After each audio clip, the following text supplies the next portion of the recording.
Saudações, meus amigos, com vocês. Mais uma vez aqui o Cristiano, mostrando para vocês este fantástico telejogo, ou para os amantes do anglicismo, este fantástico videogame,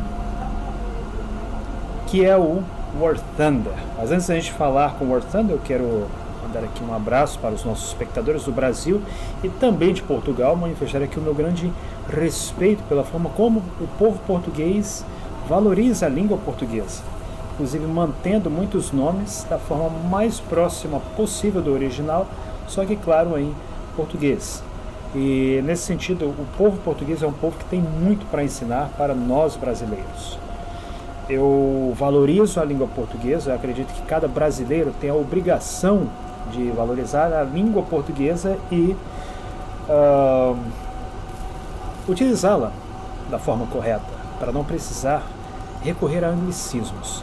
Aqui vocês podem ver que a versão do meu jogo ela está em russo, embora exista a opção de você colocar em língua portuguesa, mas enfim, eu prefiro utilizar em russo. Você gostar da sua própria língua mãe não impede você de gostar de outras línguas e até mesmo de aprender outras línguas. Só que, como diz o ditado, cada macaco no seu galho. Se você vai para uma festa de tango, por exemplo, então você tem que dançar o tango. Não faz sentido você incorporar ali movimentos do hip hop. Do mesmo jeito que você vai para uma festa dançar hip hop, não faz sentido você colocar ali movimentos de tango, porque isso estaria fugindo ao objetivo daquele ambiente ali. Então, com as línguas é a mesma coisa. Se a nossa língua portuguesa é uma língua tão rica, que vem da grande língua latina, faz sentido a gente valorizá-la enquanto brasileiros, enquanto lusófonos. Para quem não sabe o que é um lusófono é uma pessoa que fala português, ou em russo, russkoязычный. Experimente perguntar para aquele seu coleguinha da sala de aula, da faculdade, do trabalho, o que é um lusófono. Você vai ver que pouca gente sabe o que é isso, mas aí com certeza ele vai saber vários termos em inglês que são estranhos à nossa língua. Então vamos aprender primeiro a nossa língua, falar corretamente, para depois aprender também outras línguas. Mas enfim, senhores, vamos ao que interessa. Essa máquina maravilhosa que vocês estão vendo aqui, que eu a propósito tive a grande honra de ter visto pessoalmente na Urbes de São Petersburgo, a antiga Leningrado, é o lendário carro de combate blindado conhecido como KV-1 ou KV-1. Para os brasileiros, o Caveira, né? É um pouco parecido. O que significa esse KV? KV significa Kliment Voroshilov. Kliment Voroshilov, ele foi considerado o primeiro oficial vermelho, quer dizer, o primeiro oficial comunista. O patrono dos oficiais do Exército Vermelho, o herói da Guerra Civil, companheiro de Stalin, um dos líderes da frente de Tsaritsyn durante a época da Guerra Civil, e que foi criado esse carro de combate aqui pelo Koshkin. Koshkin era o nome do engenheiro projetor. Ele criou esse carro de combate aqui, que era o terror da Alemanha nazista. O terror da Alemanha nazista se chamava KV-1 ou KV-1. Era a caveira deles. E os nazistas os chamavam de o tanque fantasma. Por que tanque fantasma? Porque ele tinha uma blindagem muito espessa. Só para vocês terem uma ideia, inclusive o nosso telejogo aqui informa precisamente as melhores versões do KV-1 possuíam uma blindagem de 100 mm na frente, 75 na lateral e mais 70 mm. Isso é a blindagem do corpo desse carro de combate. A torre dele possuía 90, 90 e 90 milímetros. Quer dizer, o que é 90 milímetros? Você olha para a sua mão, eu acredito que, bem, partindo da premissa de que você tem mais de 18 anos, eu acredito que isso vai ser talvez o tamanho da palma da sua mão, sem contar os seus dedos, né? Aproximadamente 9 centímetros. Você imagina 9 centímetros de uma chapa de aço. O que pode perfurar uma chapa dessas? Em 1941, o primeiro ano da Grande Guerra Patriótica, nenhum canhão da Alemanha nazista com exceção do canhão de 88 mm, conseguia perfurar frontalmente esse carro de combate aqui. E a batalha mais célebre com ele se deu exatamente em torno de Leningrado, uma cidadezinha que é conhecida como Krasnoarmeyskaya. Hoje essa cidade se chama Gatina, a propósito da cidade no qual se deu o primeiro salto de paraquedismo militar. Nessa cidade, um herói chamado Zinovy Kalabanov, veterano da guerra contra a Finlândia, ele conseguiu destruir mais de 20 carros de combate do inimigo. Mais de 20 carros de combate. É quase impossível você fazer isso no War Thunder, mas ele conseguiu.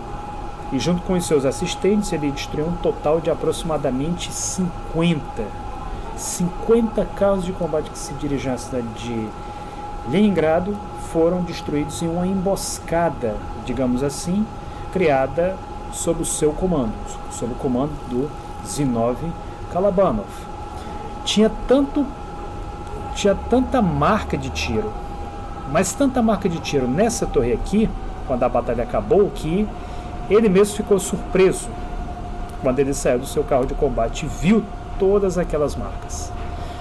Algo impressionante, houve apenas um leve deslocamento da torre do seu carro de combate, mas mesmo assim ele sobreviveu, assim como toda a sua tropa. É de se imaginar que os ouvidos desses heróis sofreram bastante depois dessa batalha. Mas vamos falar, senhores, hoje especificamente deste carro de combate que vocês estão vendo aqui. Vocês estão vendo aqui que tem uma inscrição nesse carro de combate que está aqui e não é por acaso. Lembrando que essa não é exatamente uma reprodução fiel do Bespochatny, mas digamos que o que importa aqui é a alegoria, agir dentro dos limites do possível, uma vez que este telejogo ainda não oferece todas as possibilidades para você colocar como era no original. O que é o Bespochatny? O Bespochatny ele é um carro de combate lendário, uma verdadeira lenda do Exército Vermelho, que no dia 31 de agosto de 1943 travou a sua última batalha. O que significa Bespochatny? Bespochatny, o que significa em russo? Significa impiedoso. E já que aqui nós temos um nome próprio, digamos assim, se refere a uma máquina especificamente, isso significa que nós podemos traduzir como o impiedoso. E o que era o impiedoso? Existe uma razão, existe toda uma história por trás de uma simples inscrição nesse carro de combate. Ela é uma história muito típica dos anos da guerra. Esse carro, pessoal, ele foi construído com os fundos, quer dizer, com o dinheiro dos vencedores do Prêmio Stalin. O Prêmio Stalin na União Soviética era, digamos, uma espécie de versão comunista do Prêmio Nobel. Lembrando que o nosso país, o Brasil, não possui vencedores do Prêmio Nobel, mas possui 2 vencedores do Prêmio Stalin da Paz e de Literatura. Precisamente um vencedor e uma vencedora. Jorge Amado, Prêmio Stalin de Literatura, e Elisa Branco, vencedora do Prêmio Stalin da Paz, exatamente pelos protestos que ela liderou contra a participação do Brasil na Guerra da Coreia no início dos anos 50. Ela foi presa por isso e depois de muitos protestos ela acabou sendo libertada. Era uma mulher guerreira e muito honrada. Então, voltando aqui, quem foi que juntou dinheiro para comprar um carro de combate desse? Um KV-1 é um carro de combate pesado. Pesado porque tanto ele é mais pesado no peso, quanto pelo fato de que a sua blindagem é uma blindagem muito mais revestida. E, consequentemente, ele também é muito mais caro e difícil de produzir. Boa parte deles era produzido, a propósito, no complexo industrial de Kirov, na cidade de São Petersburgo.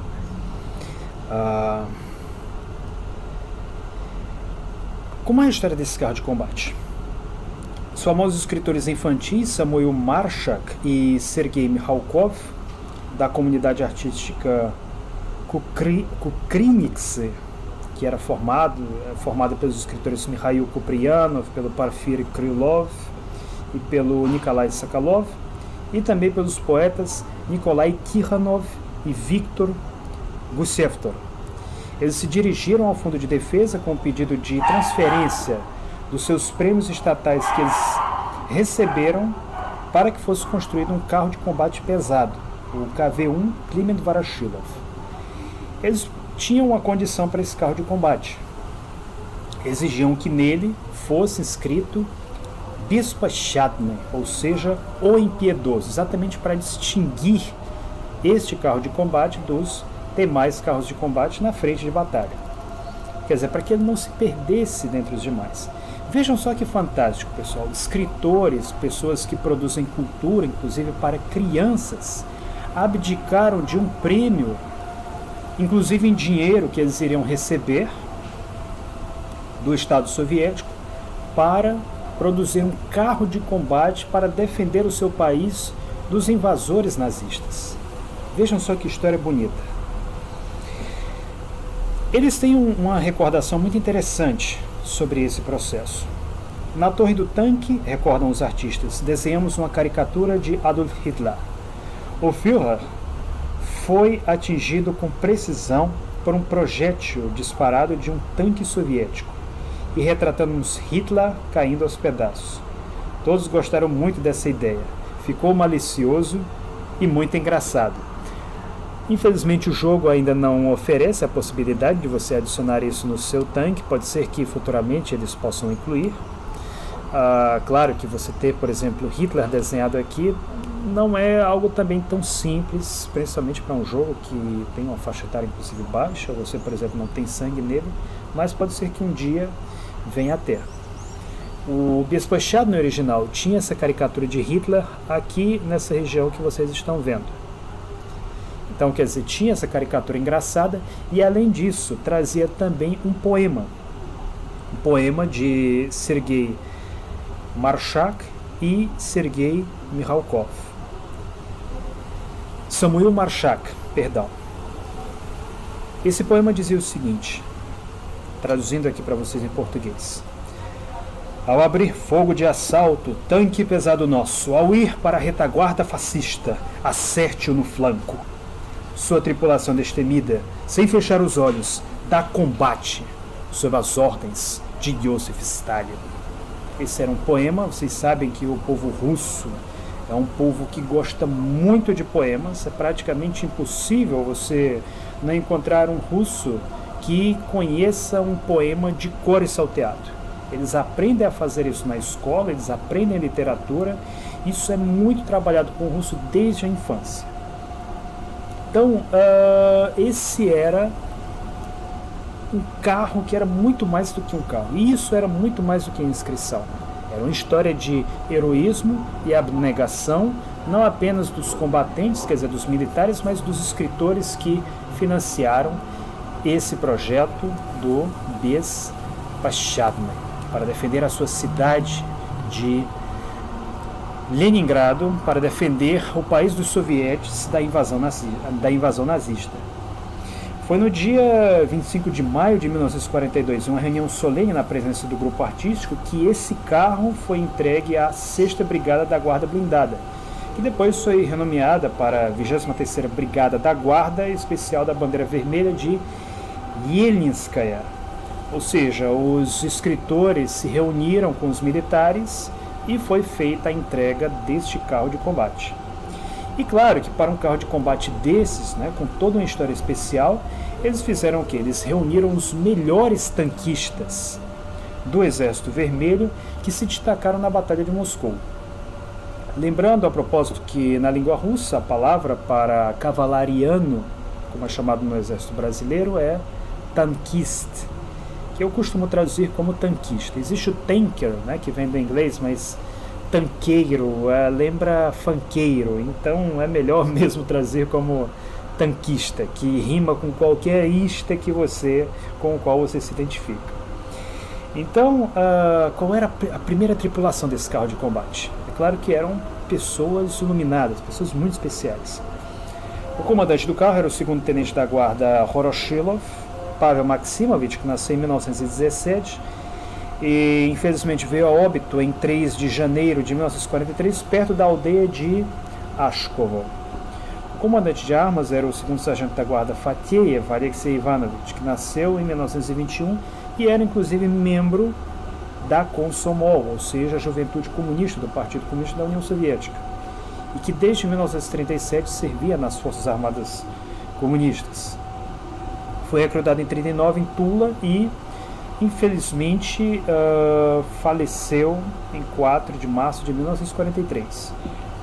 O primeiro mecânico condutor, ou seja, que mandava essa máquina aqui para frente com a força dos seus braços, era o terceiro técnico militar da guarda, Yegor Sergeyevich Sarapin, que nasceu em 1918, foi convocado em 1938 na região de Tambov e foi ferido em combate.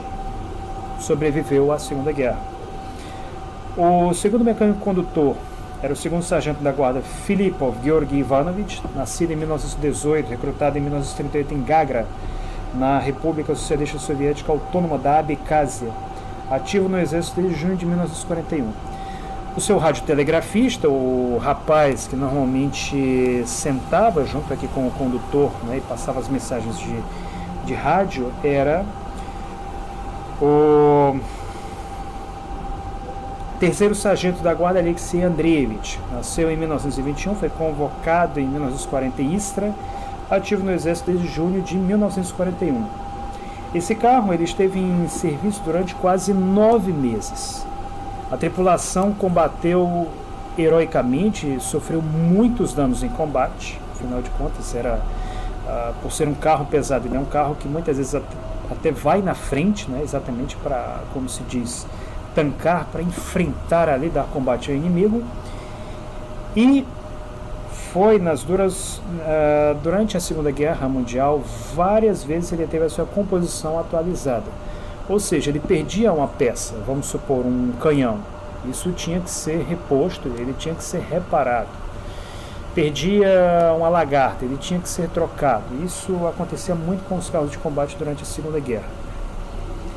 Ele percorreu mais de 700 quilômetros em batalha. 700 quilômetros é aproximadamente a distância entre Fortaleza e Teresina. É uma distância muito grande, senhores. E um carro de combate percorrer tudo isso, né, em batalhas que envolvem canhões, que envolvem o mundo dos tanques, inclusive infantaria, minas também, que era o terror do tanquista, não era nem outro tanque. Porque outro tanque muitas vezes você podia avistá-lo e por melhor que ele fosse, você podia fugir ou poderia enfrentá-lo. O terror do tanquista eram as minas antitanque, assim como a infantaria alemã, que era muito bem equipada com as chamadas granadas antitanque. Ou seja, você podia esconder um caboclo em um buraco, o cara disparava uma arma daquelas e ia, né, para o buraco um tanque desses. Lembrando que uma arma antitanque é uma arma relativamente barata, enquanto que para você construir um carro de combate desses, você gasta muito tempo, gasta com a preparação das tropas, além do custo material também. Então esse era o principal terror dos tanques. Mesmo assim, só para vocês terem uma ideia da efetividade da tripulação do Impiedoso, ele conseguiu em 700 quilômetros de batalhas destruir 27 carros de combate, 9 morteiros, 10 canhões, 17 metralhadoras, 13 veículos blindados e centenas de nazistas. Claro que ele também teve perdas muito graves, né? Como aconteceu, por exemplo, em março de 1943, quando o comandante do carro de combate Pavel Maximovich Horoshilov e Alexei Ivanovich Fatiev, que o substituiu, foram mortos em combate. O tanque foi seriamente danificado e enviado para reparação. Havia mais de 40 perfurações em sua blindagem. E, novamente, foi com a arrecadação de fundos, de poetas e de artistas que eles conseguiram ajudar a consertar a sua criação. Lembrando que aqui já estamos falando, senhores, do ano de 1943. Nesse ano de 1943, os nazistas já tinham um carro de combate maravilhoso em termos de efetividade, que era o Tigre. O Tigre, que era um carro de combate pesado e muito mais moderno em vários aspectos, muito melhor blindado do que o KV-1. Então, nessa época, os soviéticos já estavam em desvantagem. Já não era mais o ano de 1941, quando a União Soviética era, a propósito, o único país que tinha uma unidade inteira só de carros de combate pesados. Foi depois dos reparos e também com uma nova tripulação, que já então era comandada pelo segundo tenente da guarda Vladimir Stepanovich Makarov, como parte de sua brigada de tanques nativa, que o carro de combate continuou o seu caminho de luta. E foram exatamente as batalhas perto de Yelnya que foram as últimas para esse tanque lendário. Foi no dia 31 de agosto de 1943, numa batalha muito dura, que essa tripulação ela voltou a sofrer perdas. O tanque ele foi danificado, foi retirado do campo de batalha, mas já não estava mais sujeito à restauração. E foi assim, senhores, que junto com muitos outros tanques, ele foi entregue ao Museu de Kubinka. E foi entregue a Kubinka, né, onde há um museu da Segunda Guerra Mundial com muitos tanques. E foi no ano de 1948 que ele foi enviado para ser derretido na fábrica Foice e o Martelo de Moscou. Uma história, quer dizer, cativante sobre artistas que fizeram grandes sacrifícios, abdicaram, quer dizer, de uma coisa importantíssima para um artista, que é um prêmio, o reconhecimento do Estado, e principalmente uma coisa que é importante para todo mundo, que é dinheiro.